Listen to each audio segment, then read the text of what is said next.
activity cross-border mediation. I thank you very much to Yampi by this invitation for to make this presentation. In this case, we are going to speak on employment disputes between Japanese employers and Latin American Nikkei employees. This is a very important case because we are trying to speak.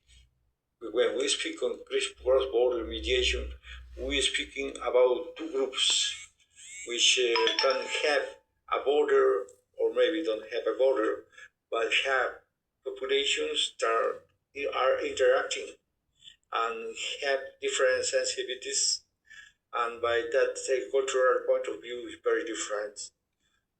So descendant of Japanese and a former worker in Japan as Nikkei worker, I'm going to speak of a case related to these cultural and ethical sensitivities related to the migration of descendants of Japanese to Japan. First of all, let's say what is cross-border mediation. Cross-border mediation is a crucial mechanism for solving international disputes, enabling parties from different jurisdictions to engage in constructive dialogue and in this way facilitate negotiation in a neutral environment. This approach supports effective conflict resolution while upholding legal principles. For example, we can see these pictures when a group of Arabs is going to negotiate or try to solve a conflict with a group of Russians. And you can see that they have their cultural background, and the Russians have their cultural background, and the laws in these countries can be different too. The situation must be taken in account. Moreover, the ethical principles of mediation are present too. We must consider them. But let's go to speak about the case which make us present in this seminar. The background of this history starts at the end of the 19th century, especially in 1899, when the Japanese migration started to Peru began. There were many incidents stemming from communication in different languages, Japanese and Spanish, and there were different cultural perspectives, but the immigrants adapted to the country due to their custom to hard work, respect for the local population, and honesty. Only we have here to greet and invite local landowners due to the progress of the Japanese, who did not remain too much veterinary workers or farmers for life. They saved money and bought their business and became rich. But the Second World War was the pretext by part of these landowners and politicals relate to Spaniards to expropriate the Japanese properties and rob them. The conflict terribly affected migrants and their families. There were looting, persecutions, deaths, disappearance, and deportations of many of these Japanese migrants. Later, when 10 years passed since the start of the conflict, the survivors returned, the exiliated returned, and settled in a neighborhood, living close in a town which we call Little Tokyo or Little Japan. But more than half in the runaway because the persecution of the government, police, and army went to remote places in the country in Peru and established them and married local men and women. We have here a picture of the migrants working in the field, and especially we have the picture of the spirit missing grandfather, Uichi Nishihara, from Ehime-ken, Matsuyama Prefecture, here when he was 55, and here when he was 20 years old when we got here to Peru. And here is the picture of my mother, who died almost 15 years ago. When we have and study the evolution of the Japanese colony here, the Japanese immigrants and their descendants in Peru, we can see that the new generation acclimatized and lost much or a great part of their entire Japanese heritage. The second and third generation of Japanese descendants stopped using the language due to the persecution that lasted almost 10 years, and because the local culture which influenced them, essentially many of these persons stopped being hard-working persons. Who were no longer honest persons. You can see the case of Fujimori, which is the most representative case in the Peruvian history. But the return migration begins in the early 1990s, the last century, when the crisis hit Peru and many descendants decided to return in response to the Japanese government's call for labor, because in those times in Japan there was a shortage. There were too many workers to manage and to work in factories.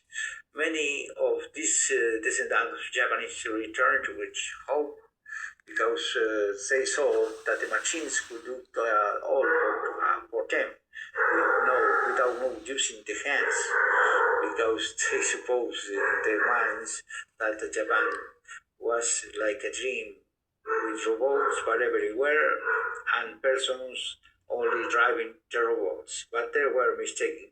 When you get there, you know that the work with the hands and there is very difficult, and that's happening. It was a surprise for them.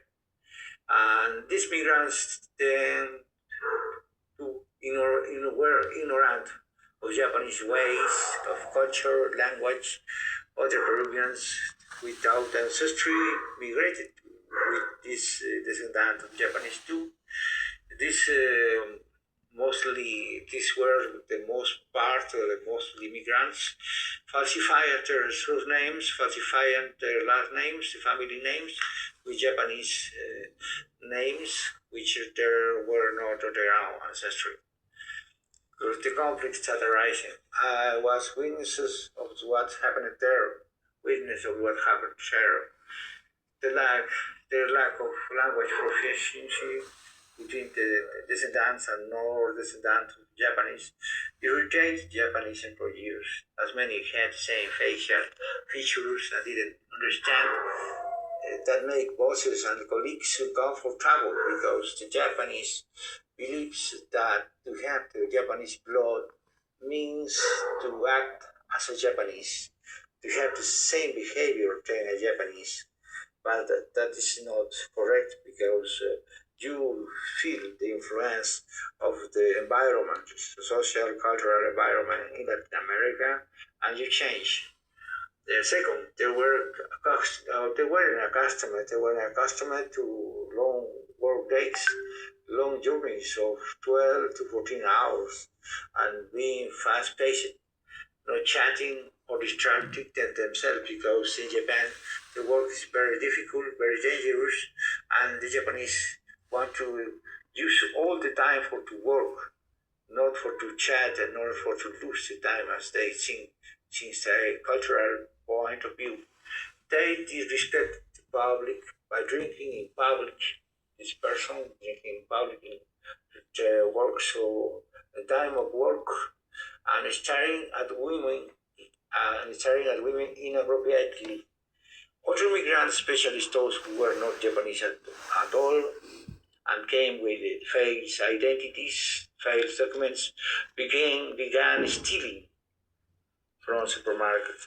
That made that the Japanese government asked to all descendants or non-descendants to present visas.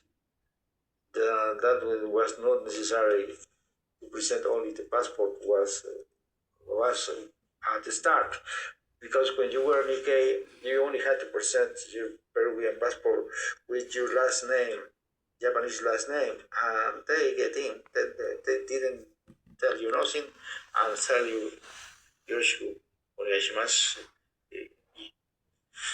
来てくださいと。ね。Bienvenido. Japón. ね。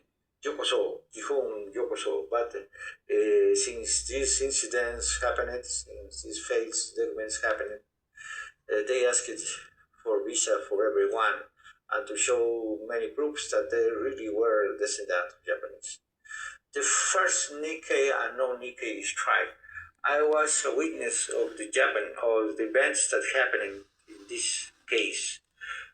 The Japanese Yakuza and Korean mafia overcrowded many companies and generated conflict, driving a lot of quantities of workers from Latin America to Japan during a long time. By that reason, the Nikkei workers felt uncomfortable because they finally had realized that in order to save and return or live in Japan, they needed to earn a lot of money. And in this way, the first strike of Nikkei and non-Nikkei Peruvians and Brazilian workers took place in the prefecture of Saitama, in the gigantic bakery company in Muraya. I worked there during 2 years. In the cross-border mediation that took place in this case, I was responsible for the translation from Japanese to Spanish and vice versa for my fellow compatriots, fellow land people. And I also support my compatriots as a delegate. I was the delegate. When the conflict arose, I had to take the role of intermediary or facilitator because the Japanese wanted me to translate to them what was happening, and I had to be a bridge for these reasons. And I have knowledge about both cultural contexts. Moreover, I had studied law, and I have wrote 2 books related to this experience mine in Japan. One of them is Relatos del Sol Naciente in Spanish, tales or histories of the shining sun in English.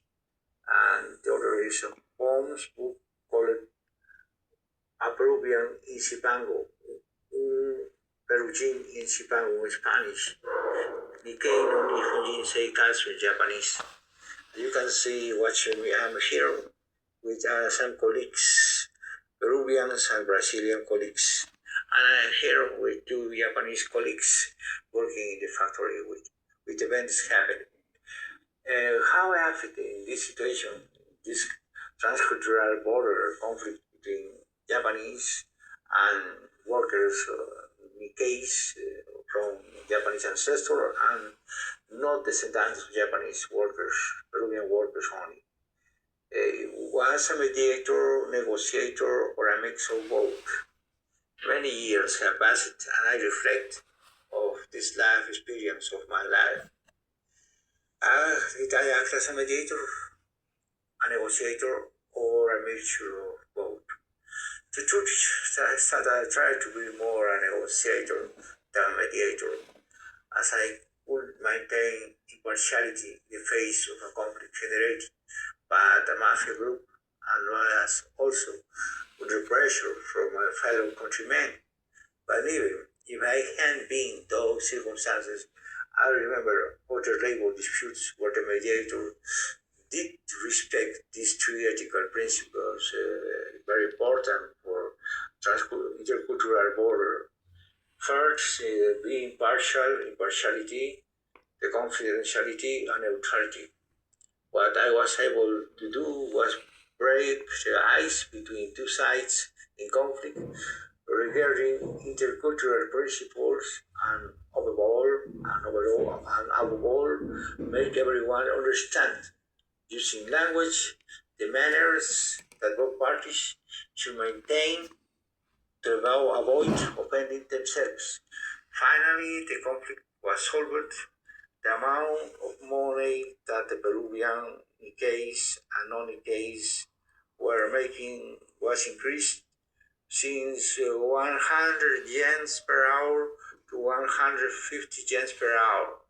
That was very important. They gave back to the Peruvian Nikkei, Brazilian Nikkeis too, and non-Nikkeis overtime. They returned 2 hours of overtime. But the result was the Japanese lost confidence in my person. That was the most terrible, because when you are in Japan, you must to show loyalty to the enterprise, and acting, and I did in this case, was very difficult to act. I choose to act, and I act as a negotiator, trying to help my country fellows, my fellow countrymen, the Peruvians, and by that I lost the confidence, the trust of this Japanese company. But anyway, after many years reflecting on this situation, I know that I did the correct. That was the best that I could do. Thank you very much. I'm Freddy Ortiz Nishihara. After more than 29, more than 31 years after these events in Japan. Thank you very much. Yoroshiku onegaishimasu in Japanese. That was the history. That was the history that I faced in those difficult circumstances in relation to intercultural mediation between two cultures and two groups of persons. Thanks for listening me. Gracias por ayudarme. Gracias por escucharme. Es muy importante haber